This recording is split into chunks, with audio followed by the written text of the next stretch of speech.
Yeah, buddy, welcome to the club. Somehow, Ninjago is back. I don't know how, and I'm not complaining. Every time I log on to Twitter, I get to see people going, oh wait, this is cool. Oh wait, this is awesome. Now I'm waiting for all the YouTube React channels to catch on because you know this is going to be free views now that... But anyways, hey guys, this is a pretty impromptu video. I had a whole bunch of other things planned, but then they got scrapped. Who cares? Anyways, Ninjago's back. How cool is that? I know. Pretty cool. If you're like me, you're born in the early 2000s, you've definitely heard, long before time had a name, the first spinjitzu master created Ninjago using the 4 elemental weapons. The scythe of quakes, the nunchucks of lightning, the shurikens of ice, and the sword of fire.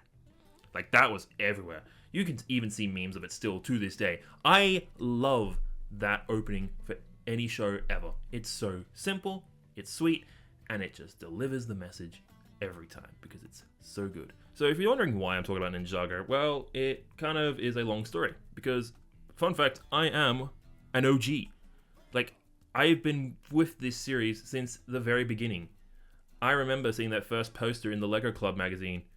Yeah, the Lego Club magazine. But anyways, no, Ninjago has just been something that's been part of my life for ever since I was 11 years old.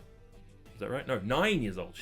Wow. It was this line of a Lego series that just was all about these 4 ninjas and their golden weapons taking on enemies. I mean, what's so cool about holy shit, they can do a tornado! Yeah, that was the whole gimmick in the first few years where you could just like have these little play toys that were like little spinners. I think they got sued by Hasbro for copying Blade, but that's another story. But anyways, the reason why this series is so cool is because it also got its own TV series that aired on Cartoon Network. And no joke, it was really awesome to just watch. Like, every year you'd get at least 10 to 20 episodes of just nuts to butts action. And the best thing about this entire series is that as it got older, everything matured with you.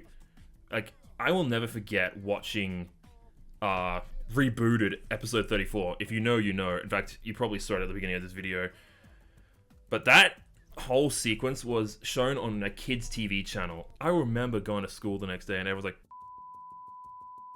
what the hell? I'll never forget that moment. Like, I got spoiled on that, which is the worst feeling ever. And then, like, the show just kept hitting with bangers after bangers. I mean, there were a couple stinkers like, you know, Skybound and Hands of Time, but we can look past them all in the overall aspect because what came after, Sons of Garmadon, is where it got even better. And what's embarrassing to say is that I kind of fell off the Ninjago hype train. Look, this is also the time when the Ninjago movie came around, and that movie almost killed my love for Ninjago because it was just such a 5 out of 10 movie where they were more focused on creating a movie to sell rather than a movie to appease to the longtime fans. And that one really hurt to watch. In fact, I don't think I would be a Ninjago fan if it weren't for the 10-year anniversary back in 2021 when they released a bunch of remade sets from their first 2 years. I still have those sets on my wall. I even have all 7 Golden Ninja figurines. That's how much I love this series, and I'm so glad I got to come back and watch it because Sons of Garmadon is like some of the most mature content I have ever seen from a series like Ninjago. And we've got to remember, this is a Lego product. They're very, they're very safe, but for some reason they just chose to go really dark. Like, they tackled with mental health, they tackled with grief, they tackled with what it means to trust and, it's mind-boggling how they allowed it. And I think what even is crazier is that it's still going. Like, we have a brand new era of Ninjago right now called Dragons Rising, and it's on Netflix. It is really good to watch. Like, they release at least 10 episodes every 6 months, and each time it is just so interesting to watch because the story is actually shaping, it's evolving. Each character has their own moment to, show off themselves, be in the spotlight, and it's so satisfying to watch. And you know what else has made Ninjago even more popular this year? Fortnite. I can't believe I'm saying this. Fortnite made Ninjago even more popular than it already is. Because in December this year, we got Fortnite skins for Kai, Zane, Cole, and Jay. And what's even worse is that these skins actually look good. They have no right looking this good. I don't know how to explain it because every time I look at them, I'm like, okay, that looks really cool. And you got the golden weapons as back blings and pickaxes. Do you know how awesome it is to have a brand new interpretation of the Scythe of Quakes have you seen the new Scythe of Quakes that's in Fortnite? Because holy crap, it looks like the show, and it looks even better than the original. I don't know how that's possible. LEGO keeps screwing up their own Scythe of Quakes, but Fortnite's able to get it even better on their first try. That's saying something. The amount of care that has gone into like Ninjago over the years cannot be understated.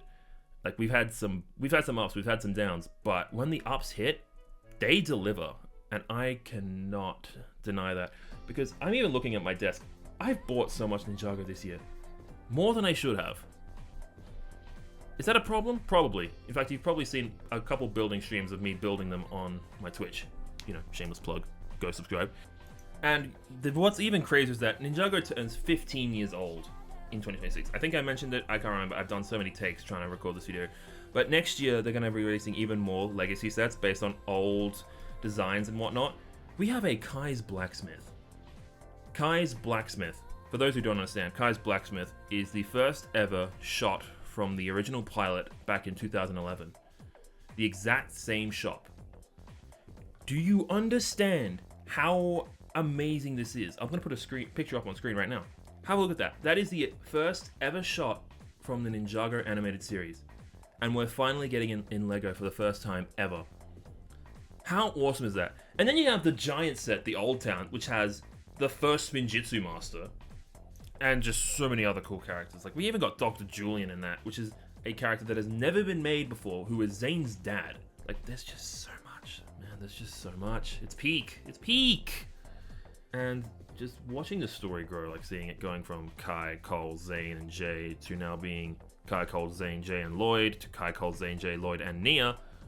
And we're just getting so many new stories. We're getting to learn more about them. Yes, they did butcher Jay's character a bit, but they're trying to make it better with Dragon Rising. I mean, they're trying, which is good.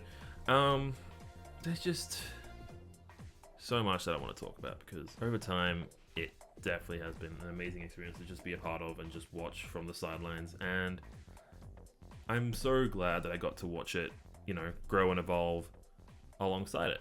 Because this is a story that you can tell started as a chance to make money, but in the end, it was also embraced by its own community. Its community grew up with it, and I've heard that even now some of its, you know, designers are former fans who grew up with the series, which is such a cool thing.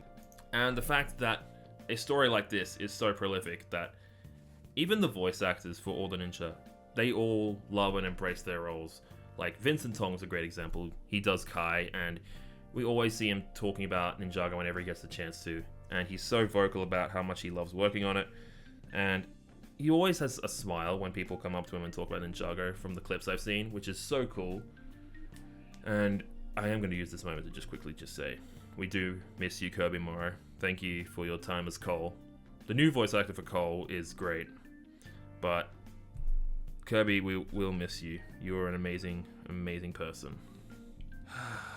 It's weird, you know, like looking back on something that has affected my life so much without even realizing it until you get the chance to just sit down and talk about it. I think I've recorded this video about 4 times, each one completely different. I tried writing a script, but it just keeps falling apart. So I'm trying it in a new style where I just ramble, you know, bit of quiet style. But I am so glad that people are enjoying Ninjago again. And if you guys are interested, I would love to do a Ninjago analysis for you guys. It would take a while, and it would definitely get copyrighted to crap. So if you want to help contribute to it, you know, join the Discord, and I'll happily interact and get some help. But it's been an amazing year for Ninjago. I'm just so glad it's finally getting some love and attention again, because honestly, it deserves it. And you know, next year I will get some of the legacy sets and I will build them on stream with you guys. So definitely do look forward to that. Alright, I don't think you guys want to listen to me ramble anymore, so I'll leave you guys to it. Thank you guys so much for listening and watching. I hope you guys enjoyed this different kind of video. I'm sorry about, like, you know, not uploading as much this year. It's just, you know, DMCA copyright and just YouTube have not been on my side, and it's definitely affected my mental health a lot. But here's hoping that 2026 will be a bit better. Until then, thanks guys, and I will see you all next time. Bye bye.